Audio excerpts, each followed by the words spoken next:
आजीच्या गोष्टी. भूतांच्या गोष्टीची चटक असतेच इतकी वाईट की आपल्याला माहीत असतं की ह्या गोष्टी ऐकून आपल्याला भीती वाटणार आहे, ते ऐकून आपण घाबरणार आहोत, तरीही आपल्याला त्या गोष्टी पुन्हा पुन्हा ऐकाव्याशा वाटतात. असंच काहीसं छोटी सोबतही घडलं होतं. आजीने छोटीला तिच्या भयानक गोष्टींची एक प्रकारे चटकच लावली होती. दुसरीकडे जर छोटी आजीच्या घरी गेली नसती तर आजीचं भूत स्वतः छोटीकडे आलं असतं. याच भीतीने आजही छोटी आजीच्या शेतातील घरामध्ये आली होती. छोटी तिच्या भावासोबत आजीच्या खाटेवर बसली होती. ही तीच खाट होती जिथे त्यांच्या आजीने शेवटचा श्वास घेतला होता. ती त्याच खाटेवर मरण पावली होती. आकाशात जोराची वीज कडाडली. छोटीने घाबरून तिच्या भावाचा हात घट्ट पकडला होता. तिची नजर दाराकडे गेली. दारावर त्यांच्या मेलेल्या आजीचं भूत आलं होतं. छोटी, तू आलीस? किती छान. तुला भूतांच्या गोष्टी ऐकायला आवडतात ना? छोटीने घाबरतच तिची मान होकारार्थी हलवली. ऐका तर मग, आजच्या गोष्टीचं नाव आहे घरावरचं पिशाच्य. शांता एका छोट्याशा गावात राहत होती.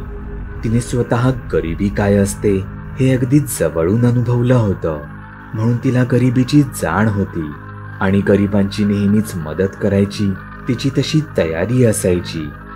पण ही मदत पैसे देऊन नाही तर त्यांना काम देऊन ती करत असे, जेणेकरून ती लोक परावलंबी न होता स्वावलंबी बनतील. शांताचा नवराही या बाबतीत तिच्या नेहमीच पाठीशी राहिला होता.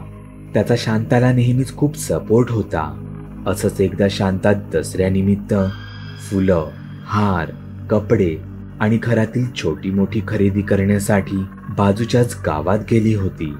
तिथे त्यांचा नेहमीचा आठवड्याचा बाजार भरला होता. पण तिथे गेल्यावर काही लोकांच्या तोंडून तिला असं कळलं की तिथल्याच एका चिंचेच्या जुन्या झाडाशेजारी एक वेडा बसला आहे. छोटी छोटी मुलं त्यावर दगड वगैरे मारून त्याची खिल्ली उडवत आहेत. शांताला हे ऐकून राहावलं गेलं नाही. ती त्याच्या मदतीला धावतच त्या झाडाजवळ गेली. तिच्या मनात होतं की त्या वेड्याची परिस्थिती पाहून त्याला एखाद्या आश्रमात किंवा सरकारी दवाखान्यात नेऊन त्याची काहीतरी मदत करून देणे. ती धावतच झाडाजवळ गेली. तिथे एक साधारण 50शीतला माणूस गुडघ्यामध्ये त्याचं डोकं घालून होता. त्याच्या अंगावर मळके कपडे होते. बाजूलाच काही लहान मुलं त्याची मस्करी करत होती. शांताने लगेचच त्या मुलांना बाजूला केलं आणि त्या वेड्याशी तिने बोलण्याचा प्रयत्न केला. तुम्ही ठीक तर आहात ना? तसं त्या माणसाने शांताकडे पाहिले. त्याच्या डोक्यावर खोप पडली होती. त्यातून रक्त वाहत होतं. अंगावर इतरही खरचटल्याच्या जखमा दिसत होत्या. ताई, मी वेडा नाही आहे, त्याने त्याच्या काबऱ्या आवाजातच म्हटलं. हो, मला माहीत आहे की तुम्ही वेडे नाहीत ते. त्याच्या आवाजातून तरी तो भुकेला आणि तहानीने व्याकुळ वाटत होता. शांता लगेचच बाजूच्या दुकानात जाऊन आली. तिने त्याला पाणी प्यायला दिले. त्याच पाण्याने तिने त्यालाच त्याची जखम धुवायला सांगून एका पुडीतून त्याला जखमेवर लावायला हळद दिली. शांता काही विचारणार तोच तो शांताला म्हणाला, माझं तिथे घर आहे. मग तुम्ही इथे असे रस्त्यावर काय करत आहात? तसा तो गप्पच राहिला. त्याला कदाचित अशी भीती होती की त्याचं पूर्ण ऐकून इतका वेळ त्याच्याशी गोड बोलणारी शांताही त्याला वेडं ठरवेल की काय. पण बरीच विनवणी केल्यावर तो माणूस बोलू लागला, माझ्या घरावर एक भयानक पिशाच्य येऊन राहिलं आहे. जर मी घरी गेलो तर ते मला मारून टाकेल. त्या माणसाचं हे बोलणं पहिल्याच क्षणात विश्वास बसण्यासारखं तर नक्कीच वाटत नव्हतं. मी या अमावस्येला माझ्या घरावर पूर्वजांच्या नावे वाडी ठेवली होती, पण त्या रात्री असं काही घडलं ज्याने माझी झोपच उडाली. दिवसभर अनेक कावळे छतावर घुटमळत होते, जोरजोरात ओरडत होते. मला वाटलं त्यांनी वाडीचं जेवण खाल्लं असेल, पण रात्री उशिरा अचानकच माझ्या घरावर धाडधाड करून आवाज आला. मला नेमकं काय होतंय हेच कळेना. मी घाबरून घराबाहेर आलो. मी शिडीवर चढून छतावर पाहिले. तिथे वाडीचं जेवण तसंच होतं, पण छतावर आसपास सगळीकडेच कावळ्यांची पिसं पडली होती. रक्त पडलं होतं. त्या अंधारात छतावर मला अजून एक भयानक दृश्य दिसलं. एक अस्वलासारखी भयंकर आकृती छतावर बसून छतावरचं रक्त तिच्या लांबलचक जिभेने चाटत होती. त्याचं बोलणं ऐकायला फारच भयानक वाटत होतं. शांताने त्याला काहीतरी खायला दिलं. आपल्या नवऱ्यासाठी दसऱ्यानिमित्त घेतलेले कपडे तिने त्याच्या हातावर दिले आणि सांगितले, तुम्हाला वाटत असेल की मी तुमच्या बोलण्यावर विश्वास ठेवावा तर आधी तुम्ही स्वतःला नॉर्मल आहात हे मला दाखवून द्यावं लागेल. आज संध्याकाळी नदीवर अंघोळ करून तुम्ही हे कपडे घालून तयार राहा.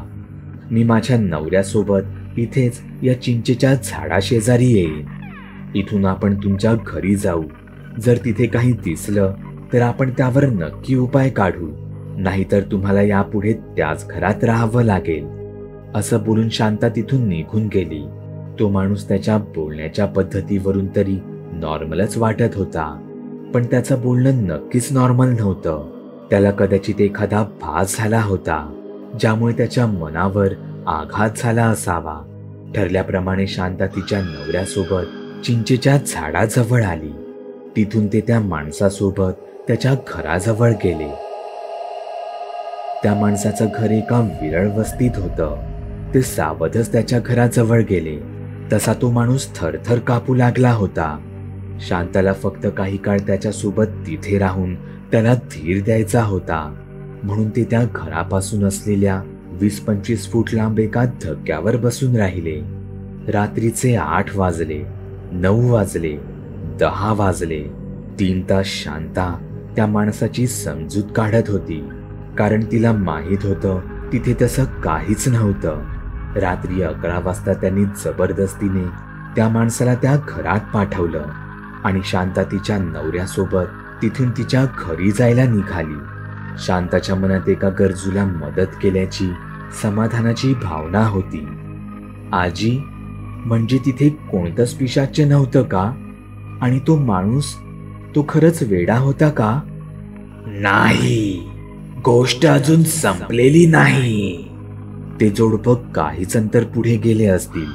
त्या माणसाच्या घराव्यतिरिक्त तिथे लांबवर अजून 2 घरं अगदी स्पष्ट दिसत होती. शांताच्या नवऱ्याची नजर तिथल्याच एका घरावर गेली. त्याने पाहिलं त्या घराच्या छतावर एका अस्वलासारखी भयानक आकृती बसून होती. तिचे लाल डोळे लांबूनही चमकताना स्पष्ट दिसत होते.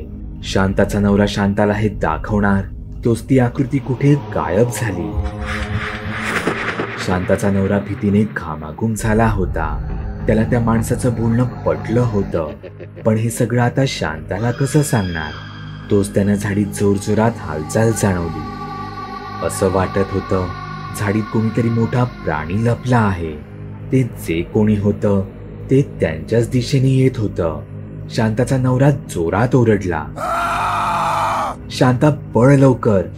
शांताला तर अजूनही काहीच कळलं नव्हतं, पण तिचा नवरा तिचा हात पकडून तिला त्या माणसाच्याच घरी घेऊन गेला. नशिबाने त्या माणसाच्या घराचं दार उघडं होतं. शांताचा नवरा शांताला घेऊन त्याच घरात आत शिरला. शांता, तो माणूस जे काही बोलत होता ते सगळं खरं होतं. इथे खरंच एक पिशाच्य आहे. मी स्वतः पाहिले त्याला, त्या समोरच्या घरावर बसलेलं. हे ऐकून आता शांताही घाबरली, पण त्यांना तिथे दुसरा धक्का बसला. तो माणूस तर कधीच त्या घरातून पळून गेला होता. शांता आणि तिचा नवरा आता तिथे पुरते अडकले होते. शांताने त्या घरात इथे तिथे पाहिले. त्या घराकडे पाहून तर असंच वाटत होतं की ते घर काही दिवस नाही तर बरीच वर्ष बंद होतं. मग तो माणूस तिला असं का बोलला होता? तोच त्या घरावर धाडकन आवाज झाला. त्या पिशाच्याने त्या घरावर उडी मारली होती. काही काळाच्या आतच त्या घराचं छत तोडून तो सरळ त्या घरात शिरला. त्या घरातून शांता आणि तिचा नवरा दोघांच्याही किंचाळण्याचे आवाज येऊ लागले. काही वेळाने तिथे स्मशान शांतता पसरली. शांताला तिचा चांगुलपणा महागात पडला होता. तिला तर हेही माहीत नव्हतं की ते घर कित्येक वर्ष बंद होतं. त्या घराचा आणि त्या माणसाचा काहीच संबंध नव्हता. तिला हे का कळलं नाही की काही पिशाचही माणसांचं रूप धारण करू शकतात. तिला जर का हे कळलं असतं तर तिने त्या वेड्याच्या शरीरातील त्या पिशाच्याला तेव्हाच ओळखलं असतं आणि यात तिला आणि तिच्या नवऱ्याला त्यांचे प्राण गमवावे लागले नसते. हे ऐकून छोटी जोरात ओरडली. ती घाबरून आजीच्या घरातून बाहेर पळत आली. तिच्या पाठून तिचा भाऊही पळत बाहेर आला. त्यांना असं घाबरून पळताना पाहून छोटीची आजी त्यांना म्हणाली, छोटी, कुठे पळतेस? आज पळतेस पण परत येशील ना आजीच्या गोष्टी ऐकायला? आजीच्या गोष्टी. तुम्ही सुद्धा तुमच्या गोष्टी बाकुलबुवाला मेल किंवा मेसेज करू शकता. बाकुलबुवा. चॅनलवर अपलोड केलेल्या नवीन व्हिडिओची नोटिफिकेशन मिळवण्यासाठी चॅनल सबस्क्राईब करायला विसरू नका. व्हिडिओ आवडला तर आमच्या मेहनतीचा मोबदला म्हणून तो लाईक करून मित्रांसोबत जरूर शेअर करा. चॅनलवरचे इतर व्हिडिओ पाहण्यासाठी इथे क्लिक करा. तसेच चॅनलवरची प्लेलिस्टही चेक करा. दर दिवशी नवनवीन भूतांचे व्हिडिओ बनवून मी तुमचं मनोरंजन करत राहू याची खात्री बाळगा.